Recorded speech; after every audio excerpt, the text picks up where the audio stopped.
네, 이재명 민주당 대표에 대한 법원의 영장 심사가 하루 앞으로 다가온 가운데 어느 쪽이든 파장이 적지 않을 거란 관측이 나오고 있습니다. 내일 민주당은 새 원내대표 선거도 앞두고 있는데 관련 내용 포함한 정치권 주요 이슈, 오늘은 정연국 전 청와대 대변인, 또 김현정 전 더불어민주당 대변인 두 분과 함께하겠습니다. 안녕하십니까? 안녕하세요. 안녕하십니까? 네, 오랜만에 단답형으로 내일을 기점으로 지금의 정국에서 상당한 국면 전환이 있을 것이다라고 생각하십니까? 상당한 전환이 있을 것입니다. 근데 예. 뭐 제가 보기에는 구속이 되든 불구속이 되든 간에 국회 일정은 거의 표류하지 않을까 싶습니다. 그렇고요. 국회 일정이 거의 마비되지 않을까 싶습니다. 네.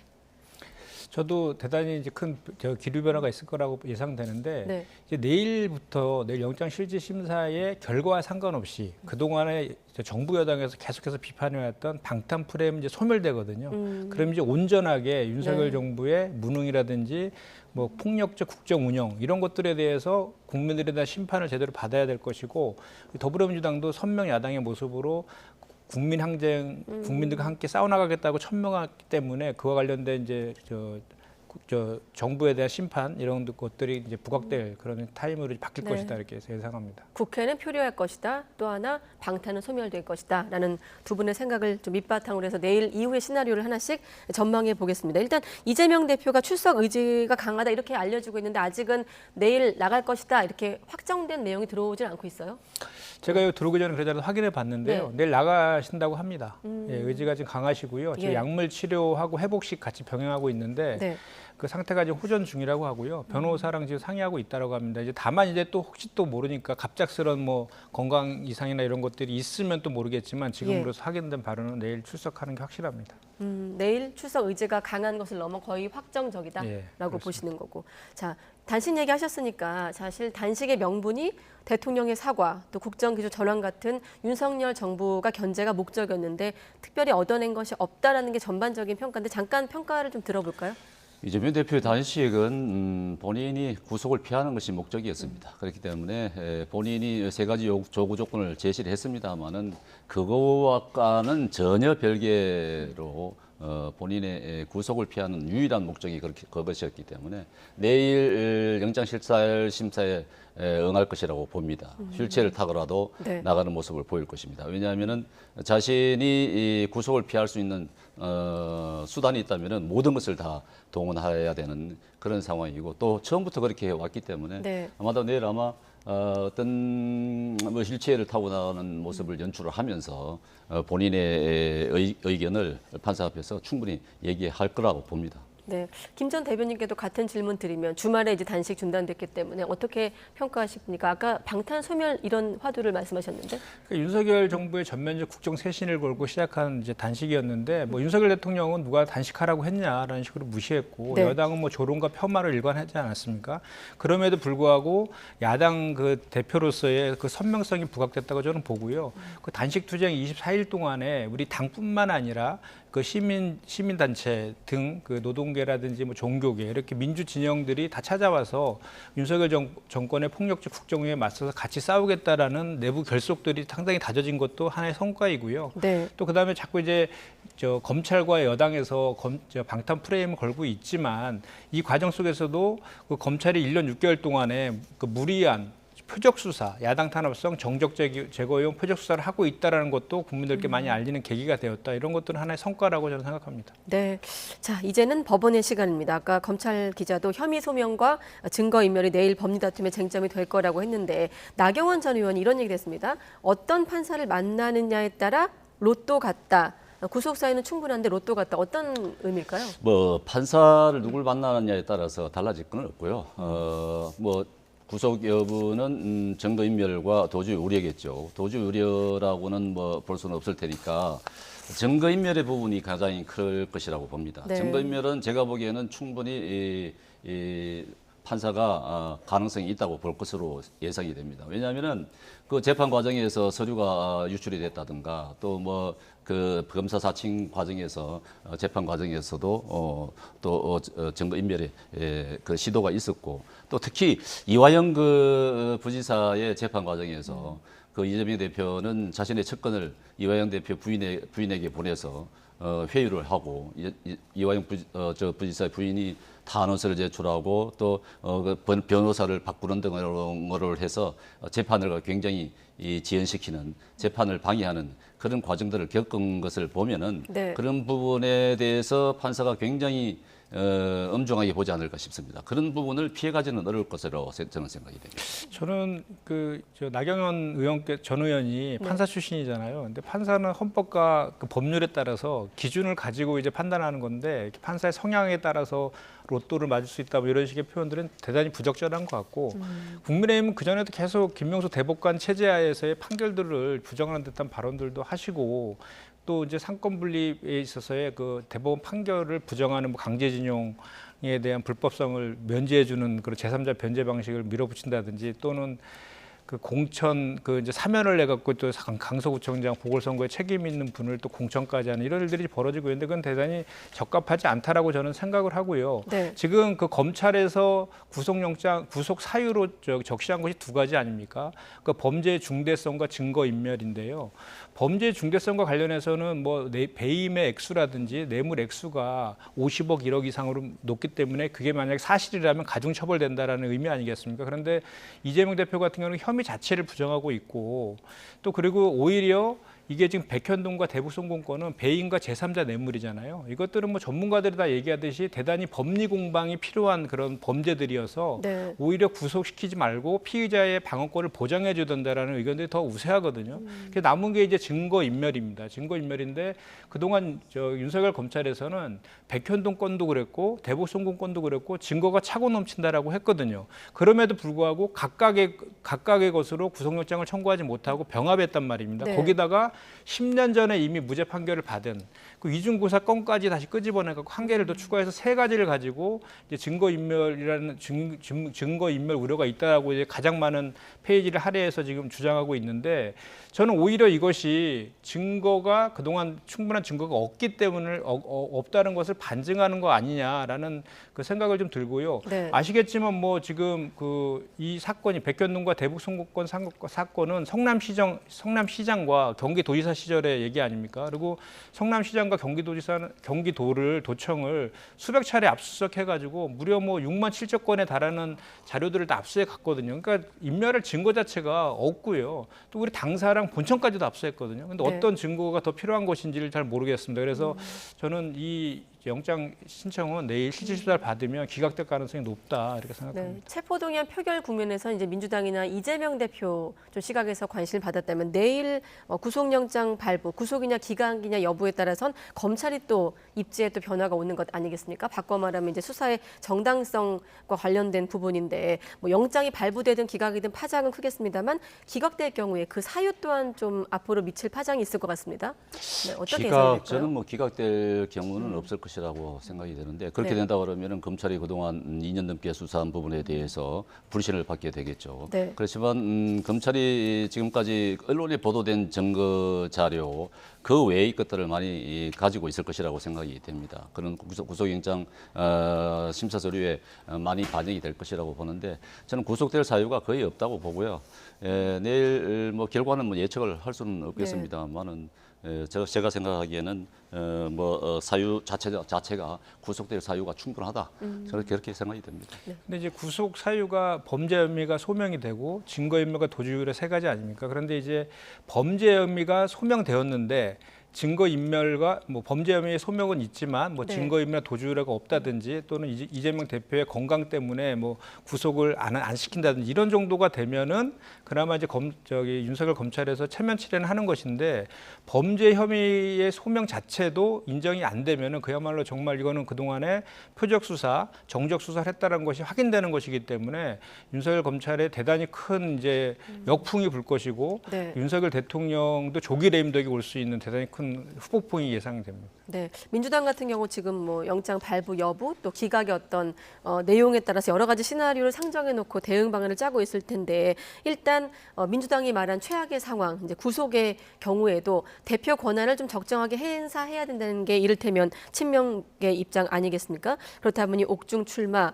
옥중 결재 이런 언급들이 나오는 상황에서 또 유시민 전 노무현 재단 이사장 발언도 거들고 있습니다. 이런 분위기에서 그대로 전하면 굳세어라 제명아라고 남겼고 또 이재명 대표가 좋아요를 눌러서 또 관심을 끌고 있는데 어떻게 보셨습니까? 저는 그 옥중 출마, 옥중 결재 이런 얘기를 도저히 이해를 할 수가 없습니다. 어떻게 그런 얘기가 나올 수 있는지 모르겠습니다.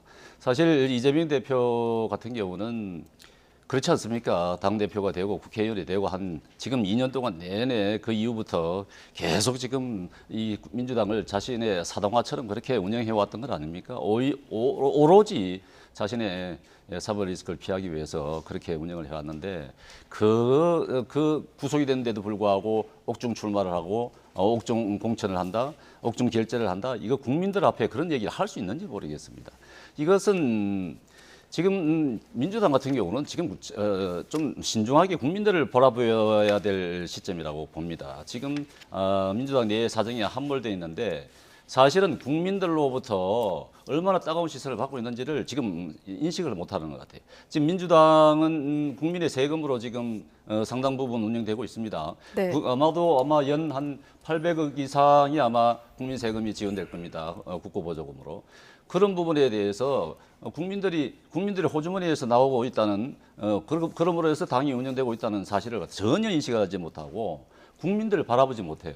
국민들 생각이 전혀 없습니다. 오로지 이재명 대표만 지금 지키려고 그러는 것인데 이재명 대표가 구속이 됐다. 그만큼 혐의가 물론 뭐 재판 과정에서 다툴 부분 여전히 있겠습니다만은 네. 그만큼 혐의가 인정이 되는 것 아니겠습니까? 그러면은 이재명 대표는 사퇴를 해야 돼. 당 대표뿐만 아니라 제가 볼 때는 의원직까지 사퇴해야 된다고 봅니다. 이재명 대표는 국민들한테 거짓말을 하신 분이에요. 본회의장에서 불체포 특권 포기하겠다고 그렇게 국민들 앞에서 약속을 했지 않습니까? 그런데 안 지키지 않습니까? 그 이전에도 약속을 수차례 했지 않습니까? 안 지키지 않습니까? 어떻게 국민들한테 한 약속을 그렇게 헌신짝처럼 버릴 수가 있습니까? 그것은 그만 정치인으로서의 자격이 없는 겁니다. 당 대표로서뿐만이 아닙니다. 정치인으로서 자격이 없는 거예요. 당 대표뿐만 아니라 의원직까지 사퇴해야 된다고. 아직 유죄 판결도 안 나셨는데 너무 가정해서 말씀하시는 것 같고요.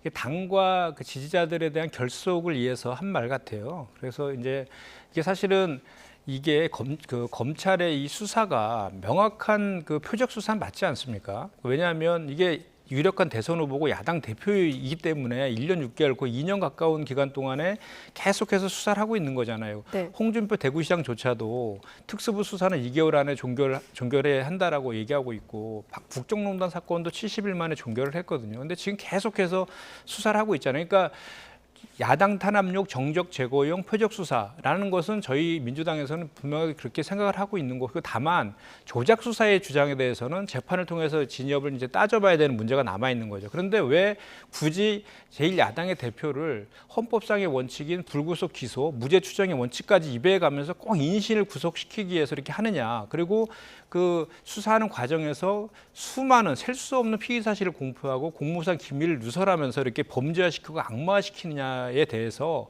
기본적으로 검찰이 수사를 아닌 정치를 하고 있다는 저희 비판을 하고 있는 것이고, 그러한 그 윤석열 검찰과 정부 여당의 공격에 대해서 야당으로서 우리 민주당이 굴하지 말고 맞서서 싸워야 된다라는 취지의 유시민 그 전 장관의 이제 발언과 그거에 대해서 이재명 대표도 동의한다는 그런 취지의 그 반응을 한 것이다, 저는 그렇게 생각합니다. 그 표적 수사라는 부분에 대해서 동의를 할 수 없는데요. 그것은 오랜 기간 동안의 수사가 된 이유는 이재명 대표가 갖고 있는 혐의점이 너무 많기 때문입니다. 간단했다 그러면은 한 가지였다 그러면은 벌써 끝났겠죠. 너무 많은 혐의점을 갖고 있는 것 아니겠습니까? 그렇기 때문에 수사가 길 수밖에 없는 거예요. 그걸 표적 수사라고 그러고 조작 수사라고 그런다 그러면은 그것은 그러면은 수사를 갖다가 혐의점이 드러난 부분에 수사를 하지 말라는 얘기인데 그건 있을 수 없는 얘기죠. 그리고 그것은 이재명 대표의 개인 비리 아닙니까? 그런데 공당이 계속 개인의 비리를 옹호하고 보호해 준다. 이것은 국민들로부터 너무 염치가 없는 짓 아니겠습니까? 그러니까 반대로 그걸 똑같이 반대로 생각하면 그런 얘기를 계속하잖아요. 한동훈 장관이 국민 눈높이에서 사법 시스템의 절차에 따라야 된다. 특권은 있을 수 없다. 이런 얘기를 하지만 거꾸로 이게 야당 대표 아니었으면 이렇게 오랫동안에 물증이 없으면 무혐의 처리하고 종결해야 되잖아요. 그런데 계속해서 물증은 우리가 지금 스모킹 건으로 이렇게 볼만한 그 언론 보도를 통해 나온 증거는 사실 지금 없잖아요. 그런데 김성태 전 회장, 이라든지 또는 뭐 김인섭 씨라든지 또는 그 정바울이라는 시행사 대표 이런 분들의 전원 바뀐 진술에 의해서만 계속해서 지금 주장을 하고 있는 그런 내용이지 않습니까? 그러니까 역으로 말하면 국민 눈높이, 국민과 똑같은 잣대로 수사를 했으면 벌써 종결 처리해야 될 사건이다라는 얘기를 네. 저희 민주당이 하고 있는 것이죠. 네, 이런 논리로 내일 이제 구속 심사, 영장 심사도 이루어질 텐데 결과를 좀 지켜보기로 하고 이번엔 민주당 내부를 한번 들여다 보겠습니다. 일단 친명은 가결파의 폭거라고 하고 있고 비명은 또 이런 색출 움직임에 자기 증명을 거부하겠다고 맞서고 있는데 관련 발언을 먼저 들어보고 시간 관계상 두 분의 의견으로 이어가겠습니다. 네. 민주당은 이미 최고위원회와 또 의원총회 그리고 중앙위원 규탄 대회에서 이번에 그 검찰의 구속영장 청구는 부당한 정치 탄압으로 규정을 하고 가결 투표는 명백한 해당 행위라고 이미 천명을 했습니다. 그래서 공개적으로 가결 투표를 했다라고 밝힌 의원에 대해서는 그에 상응하는 조치가 취해질 것이라고 봅니다. 급기야 우리 당 국회의원들은 가결이냐 부결이냐를 고백함으로써 자신을 증명해야 하는 상황에 내몰려 있습니다. 증명하지 않는 자, 증명하지 못한 자, 증명이 불충분한 자의 정치 생명을 끊는다고 합니다. 저는 자기 증명을 거부합니다. 네, 그럼 송갑석 전 최고위원은 증명하지 않는 걸까요? 증명하지 못한 걸까요? 그게 궁금하긴 한데 참고로 3월인가 이제 그런 그 개파 갈등을 좀 잠재우기 위한 차원으로 지명직 최고위원에 임명됐던 송갑석 전 최고위원이 거부하겠다. 어떤 의미입니까? 먼저 여쭤보겠습니다. 예, 사실 송갑석 최고가 그때 최고위원회 출마했었죠. 그래서 낙선을 했는데 네. 지난 말씀하신 것처럼 지난 3월달에 좀 통합적인 그 당직 개편을 좀 해달라는 그 비명계 요청에 따라서 예. 당직 개편을 했었거든요. 그때 다시 이제 그 지명직 최고위원으로 이제 그때 이제 들어오신 거예요. 그래서 그때 송갑석 최고한테 기대했던 것은 역할은 그러니까 소위 말하는 친명이나 비명이나 간의 가교 역할을 잘해서 당을 좀 통합적으로 운영하는 역할을 하도록 좀 만들어 달라라는 취지였는데 오히려 계속해서 최근에 이제 체포동의안 그 표결과 관련해서도 이제 당 지도부의 입장은 부결이라는 입장을 가지고 이걸 당론으로 좀 하려고 하는 그런 시도들에 대해서 오히려 그에 대해서 반대 의견을 좀 제시를 했던 것 같고요. 또 그리고 그 이제 이재명 대표의 그 방탄 프레임에 대해서 우리가 총선 승리를 위해서는 좀 사법 리스크에서 벗어나야 된다는 관점을 가지고 계속 이제 당 지도부에서 있으면서 그런 역할을 하다 보니까 최고위원 내에서의 이제 그런 불협화음 같은 게 좀 생겼던 것 같고요.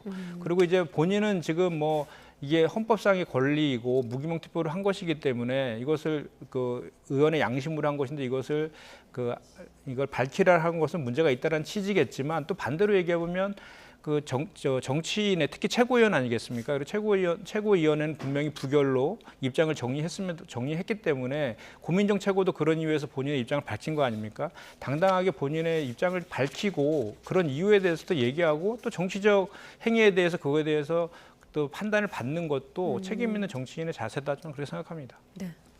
지금 민주당 내에서 일어나고 있는 것을 보면요, 이 과연 더불어민주당이 민주주의 정당이 맞냐는 의심을 하지 않을 수 없습니다.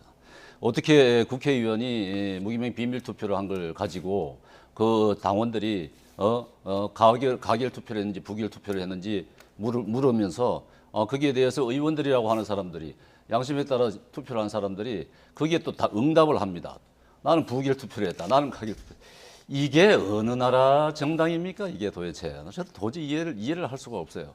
그러므로 해서 지금 민주당 내에서는 그런 얘기들이 나오지 않습니까? 공천 불바다다 뭐 이런 얘기까지 나오고 있고 이 지금 우리들이 사용하지 않는 그런 용어들이 지금 등장하고 있는데 이게 민주주의 국가에서 사용되는 민주주의 국가에서 일어나고 있는 일이라고 믿어지지가 않습니다.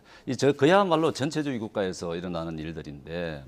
이게 자기 자신이 소신껏 얘기한 국회의원들에 대해서 그렇게 공격을 하면서 색출을 해서 솎아내겠다. 이거는 이 국민들이 다 지켜보고 있는데도 불구하고 민주당은 지금 그 당내에 지금 함몰이 돼서 지금 이걸 보지 못하고 있는 것 같은데 너무나 안타까운 현실이 벌어지고 있습니다. 이거 민주주의를 위협하고 붕괴시키려는 그런 네. 의도라고밖에 보여지지 않는데 이거 우리 국민들이 똑똑히 지켜보고 심판을 해야 된다고. 근데 제가 이제 좀 전에 그 말씀드린 취지를 좀 덧붙이면 과정들이 있었거든요. 이게 이제 체포동의안과 관련해 가지고 긴급 의총, 뭐 비상 의총도 많이 열었고요. 또 중앙위도 열어가지고 이거를 당론은 아니었지만 부결시키자라고 결정까지 결의문까지 채택한 그런 상황이었어요. 그럼에도 불구하고 이게 이제 가결이 되었기 때문에 그러면 그렇게 소신껏 그 가결을 투표를 한 사람에 대해서는 본인이 그 이유에 대해서 밝히는 게 오히려 책임 있는 정치 아니냐. 그래야지 또 당을 또 수습할 수 있는 그런 거 아니겠습니까? 그러니까 당원이 그 의원 개개인에게 이렇게 뭐 문자 폭탄을 보는데 이런 것들을 옹호하는 건 아니고요. 지금 현재 당을 수습하기 위해서는 그런 조치들도 이런 좀 필요한 부분이 있다. 그런 측면에서 제가 말씀드린 겁니다. 네, 정말 그 체포동의 가결 이후 여러 갈래로 지금 목소리가 파상적으로 나오고 있는 상황에서 가결표 던진 것도 문제고 색출하는 건 더 문제라고 말한 정치 원로가 있습니다. 들어보겠습니다. 민주당의 운명을 검찰 손에 팔아먹은 찬성표를 던진 일부 의원들은 진짜 천치 바보고 멍텅구리고 나쁜 사람들입니다. 함에도 불구하고 이것을 색출해서 망신을 주고 처벌하겠다. 이것은 더 나쁩니다. 민주라는 것이 우리 당을 움직이는 데 있어서 민주적인 정당이다. 이것은 어떻게 보면 산소 같은 가장 중요한 가치라고 생각을 하거든요. 근데 민주당이 민주란 모습이 빠지면서 어떻게 보면 이재명 사당화되고 있는 것 아닌가 하는 그런 안타까움이 있습니다. 나 전 의원 얘기는 조금 전 정 전 대변인 발언과 좀 비슷한 것 같고 박 전 원장은 누가 더 나쁘다고 얘기하는 걸까요? 언뜻 잘 이해가 좀 안 되기도 하고요. 저는 민주당 내 그 강성 팬덤들 있지 않습니까? 네. 이분들이 지금 민주주의를 위협하고 있는 분들이라고 생각이 되는데 이분들을 지금 벗어나지 못하고 있는 것 아니겠습니까? 민주당 의원들이 모두 다 지금 전전긍긍을 하고 있는 그런 상황이고 또 이분들을 또 활용을 하고 있단 말이죠. 이런 정치는 해서는 안 되는 정치입니다. 민주당은 그것을 자꾸 옹호하고 이것을 자신들의 이제 방탄을 위해서 이제 이용을 하고 하는 그런 부분인데 이 이재명 대표 때문에 그런 것 아니겠습니까? 이재명 대표를 벗어나면은 그것에서 자유로울 수가 있습니다. 그런데도 불구하고 계속 지금 이재명 대표의 이제 방탄을 하다 보니까 이렇게 되는 것인데 내일 어쨌든 결론이 나겠습니다만 내일 구속이 되든 불구속이 되든 간에 민주당 같은 경우는 뭐 엄청난 회오리 속에 휩싸일 수밖에 없을 것입니다. 네. 그런데 이제 내일 만약에 불구속이 된다거나 뭐 구속이 된다고 했을 때 뭐 여야의 뭐 지금 강성 대립이라든가 이런 부분들이 완화될 것이냐 그런 부분은 아닐 것 같고요. 민주당 내 내용이 엄청나게 심해질 것이라고 봅니다. 네, 수습이 좀 쉽지 않은 상황인데 일단 대표의 구속 여부 또 원내대표 선출에 따라 내일 민주당이 분수령을 맡게 되는 상황인데 간단히 여쭤보면 지금 비명계도 구심점이 좀 보이지 않고 있는 상황이거든요. 자, 원내대표 선거는 어떻게 예상할 수 있을까요? 짧게만 좀 여쭤보겠습니다. 지금 네 분이 출마를 하셨어요. 근데 상당히 당이 이제 위기 상황인데 그 위기 상황에서 어떻게 보면 이제 후보자가 없을 거라는 그 우려도 했었는데 네 분이나 나온 것은 좀 좋은 현상이라고 저는 보고 다른 관록과 이제 경륜들이 다 있으신 분들인데 제가 지금 더원 이제 원외 지역에서 협의회장을 맡고 있는데 여기 들어오기 전에 오후에 입장문을 좀 발표했었는데 좀 단일화를 했으면 좋겠다라는 취지의 입장문을 좀 냈었는데요. 네. 왜냐하면 지금 현재 당이 위기 상황이기 때문에 아무래도 경선을 하게 되면 또 경선 후유증이 있을 수 있고 그 경선하는데 당의 에너지를 소모할 시간적인 그 지체할 시간 자체가 없기 때문에 네 분이서 잘 좀 협의해서 하나의 후보로 추대하는 방식으로 좀 하면 어떻겠느냐. 단일화 이후 합의 추대 방식으로. 예, 왜냐하면 지금 뭐 후보들 네 분이 전부 다 보면 다 저기 소위 말하는 이제 저는 그렇게 생각하지 않지만 친명이라고 다 일컬어지고 있고 이재명 대표를 그 지키겠다라는 거를 다 공통적으로 얘기하고 있는 분이시기 때문에 네. 현재 지금 당의 흐름과도 다 맞는 분들이시기 때문에 누가 하더라도 저는 뭐 이렇게 좀 추대하는 방식으로 하는 것이 당 수습하는 데도 힘을 받지 않을까라는 차원 생각이 듭니다. 그게 제가 상식적으로 보면은 내일 구속 여부가 결정이 되는 것 아니겠습니까? 네. 그렇다 그러면은 그 이후에 원내 지도부를 구성하는 것이 맞죠. 근데 내일 원내 지도부를 뽑는단 말이죠. 그것은 친명계로 일단 구축을 해놓겠다고 하는 의도로밖에 보이지 않는 것이죠. 근데 이재명의 뜻에 따라서 가는 것입니다. 그러니까 민주당 전체 의원들의 뜻이 아니고 이재명 대표의 뜻에 따라서 지금 이재명 친명 체제로 구축을 해놓고 시작하겠다는 것인데 거기에 대해서 민주당 내에서 어떤 그런 부분에 대한 치열한 논란들이 없는지 모르겠습니다. 근데 이게 말이 됩니까? 상식적으로 보면은 그게 이해가 되지 않는 부분들 아니겠습니까?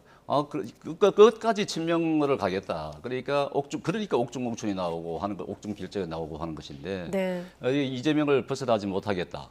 어떻게 해서 그런 부분에 대해서는 다른 목소리가 나오지 않는지. 그렇게 이제 개딸들 이런 강성 팬덤들 때문에 그런 목소리들이 줄어들어서 죽어버리는 것 같은데 민주당은 제가 볼 때는 전혀 민주적이지 못합니다. 근데 이번에 저 원내대표 선출과 관련해서는 이게 체포동의안 가결된 거에 대한 후폭풍 때문에 박강원 대표께서 사퇴를 했기 때문에 시작되는 거잖아요. 그렇기 때문에 비명계 의원들께서 출마할 수 있는 분위기는 안 된 거, 스스로가 안 나온 것이고 이재명 대표는 이 원내대표 선거에 전혀 관여하지 않아요. 제가 그건 정확히 알고 있는데 만약에 관여했다면 네 분이나 소위 친명이라고 분류되는 분이 네 분이나 이렇게 나올 리가 없지 않습니까? 다 교통정리가 됐을 가능성이 높죠. 그래서 그건 정말 아니라고 생각하고 그러니까 중요한 것은 이제 이 내일 영장실질심사 결과와 상관없이 만약에 그거 저는 기각될 거라고 예상이 되는데 기각될 경우는 당연히 뭐 이제 이재명 대표가 복귀해서 네. 선명 그 대정부 대여 투쟁을 강화시키고 민생 행보를 계속 하면 되는 것이고 만약에 하나라도 혹시 이것이 이제 인용이 된다라고 하면 그 원내대표 새로 뽑는 원내대표가 직무대행을 하는 그런 체제로 들어갈 수밖에 없는 거잖아요. 그렇기 때문에 이 원내대표 선거를 조기에 빨리 해서 당 수습을 할 수 있는 그런 조치를 하는 것이 오히려 더 책임 있는 알겠습니다. 태도라고 저는 생각합니다. 다음 질문이 국민의힘이 안철수 카드를 선택한 배경은 무엇일까였는데 시간 관계상 마저 여쭤보지 못하고 마무리해야 될 것 같습니다. 오늘 못다한 얘기는 다음 기회에 다시 두 분과 함께 이어가도록 하겠습니다. 네, 일단 내일 결과를 좀 지켜보기로 하죠. 전현국 전 대변인 또 김현정 전 대변인 두 분과 함께했습니다. 고맙습니다. 감사합니다.